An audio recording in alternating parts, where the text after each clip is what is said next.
We're going to be looking at expressions where we have something taken to an exponent, and then that expression is also taken to an exponent. So, looking at this first example, we have z to the second power taken to the third power. Alright, so remember what an exponent means is it means that whatever it's next to is being repeatedly multiplied. So in this particular case, when we look at this exponent of 3, what that tells me is that everything that it's next to, everything inside the set of parentheses, is being repeatedly multiplied. So the way that I would go about expanding this is really just telling me this is z squared times z squared times z squared. This outer exponent tells me that I am repeatedly multiplying whatever's in the parentheses. So I'm repeatedly multiplying z squared. Now, when we look at this, we could also go ahead and take these z squareds and we can expand each of them out as well. So I could take this and I could expand this out as z times z times z times z times z times z. And so what we can see is that once we get this entire expression written out and expanded out, we can really see that this is really just representative of what? Z to the 6th power. We see the 6 z's down there, okay? Next one is y to the second power to the second power. So this outside exponent tells me that whatever's in the parentheses is being repeatedly multiplied. So we're repeatedly multiplying y squared. Y squared times y squared, 2 times. And then I can expand out each of those, y times y, and y times y. And so I can see that this is really equivalent to what? Y to the 4th power. And we'll do one more. Outside exponent tells me that I am repeatedly multiplying this value inside the parentheses, which is x squared. So I am going to expand this as this is x squared times x squared times x squared times x squared, 4 times because the exponent tells me to multiply it 4 times. And when I expand this out, x times x, x times x, x times x, x times x. And so when I get it all expanded out, this is very obvious to us that this really just simplifies to what exponent? Aaliyah? X to the 8th power. Now, at this point, I think a lot of you should have probably looked through this and recognized a pattern that actually has a rule for power of a power. Go ahead and take a moment, multiply the outer exponent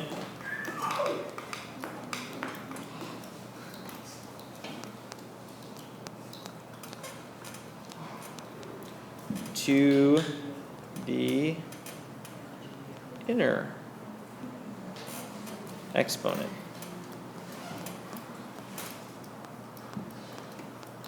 Jalen, do you have a question? I said we expand and multiply. Yeah, I mean, so expanding is kind of a way that we can go about it, but this is kind of like a shortcut method of recognizing that we can really just multiply those outer exponents times the inner exponent. William has said in here that he wants to add to that and remind us that the base stays the same, and I think that's an excellent clarification.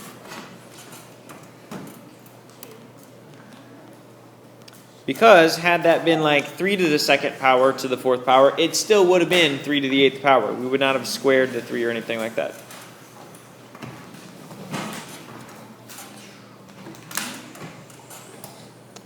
All right. So here we have x to the 8th power to the 5th power. So using our newfound rule, because we definitely do not want to expand this out, this might take us a while, what would this simplify to? Jorge, what would this simplify to? The first one.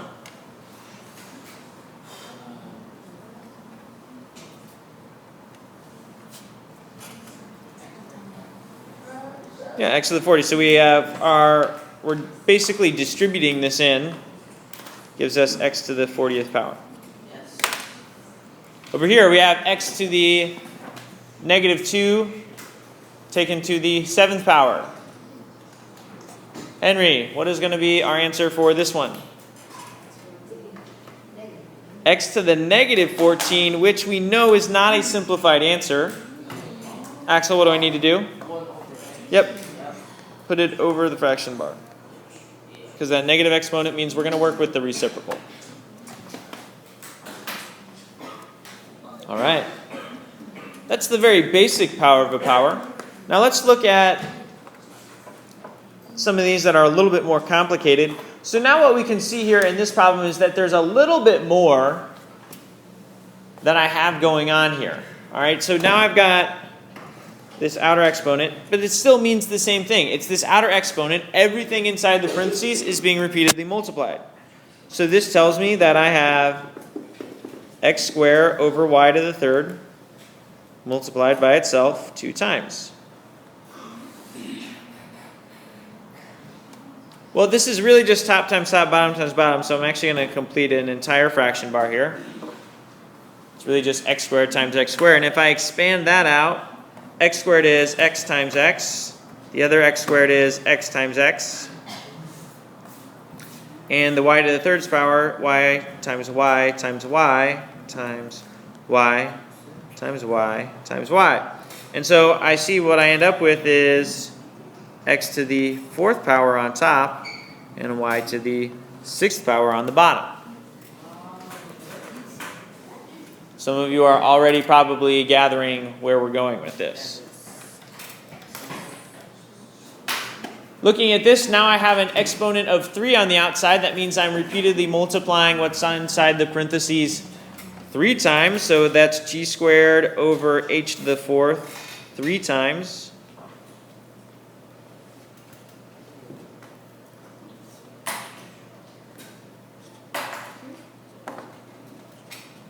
That's just top times top times top times top, so I'm going to put it all over one fraction bar. And then we start expanding. G squared is g times g times g times g times g times g. And on the bottom, h to the 4th, that's h times h times h times h times another h to the 4th, h times h times h times h times h times h times h times h. And so if I look at this, I have g to the what on top? 6th. And h to the 12th. All right, let's do one more just as a check. I've got an exponent of 2 telling me I need to multiply whatever's on the inside by itself 2 times. So that gives me y over p squared times y over p squared. I'll make this one big fraction bar. So y times y, that can't be expanded anymore. But this p times p times p times p can be. That gives me y squared over p to the 4th power.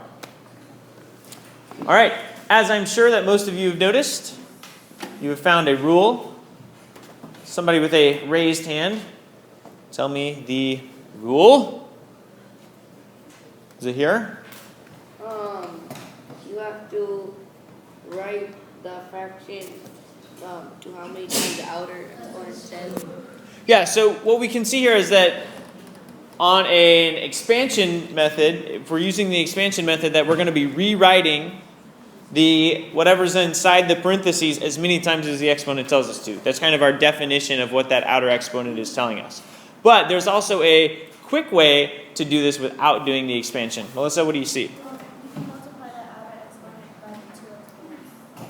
Yep, multiply the outer exponent. I'm just going to tweak that just a little bit because we may have more than 2 exponent things inside the parentheses in the future. So I'm just going to say multiply the outer exponent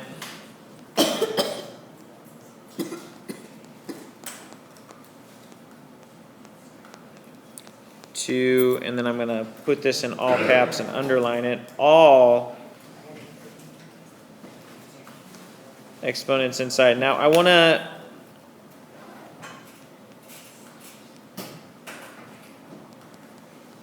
add on here that the bases stay the same.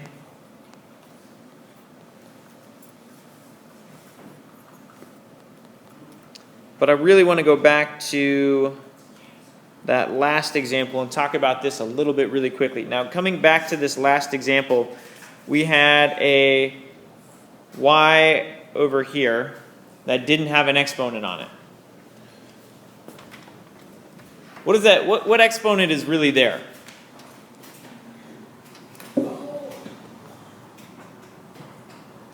Jalen. Yeah, because when we think about this, this is really just y to the 1 power, meaning I'm multiplying it by itself one time. So when we did the kind of distribution, if you will, of this multiplication to the inside exponents, this is a 2 times 1. Okay? All right, so let's look at a couple of examples down here that we might want to use the rule. All right, so I have a t down there, and that t looks like it doesn't have an exponent, but we know that in order to do this, that t really does indeed have an exponent that we can distribute to, which is what, Zahir? T to the what? Well, what is it down here? This right now it doesn't have anything.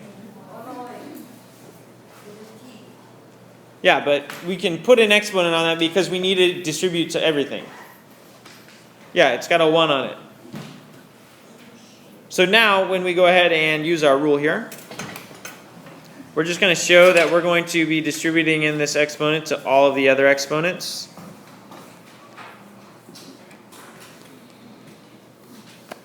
Jefferson? It's y to the 30 and t to the 10. Y to the 30, t to the 10.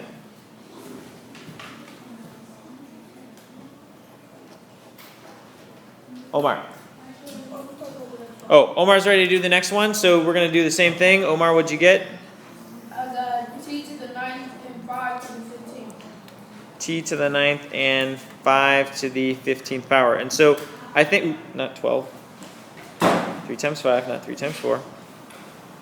3 to the 15th. So I think that the most common errors here tend to be around these two things.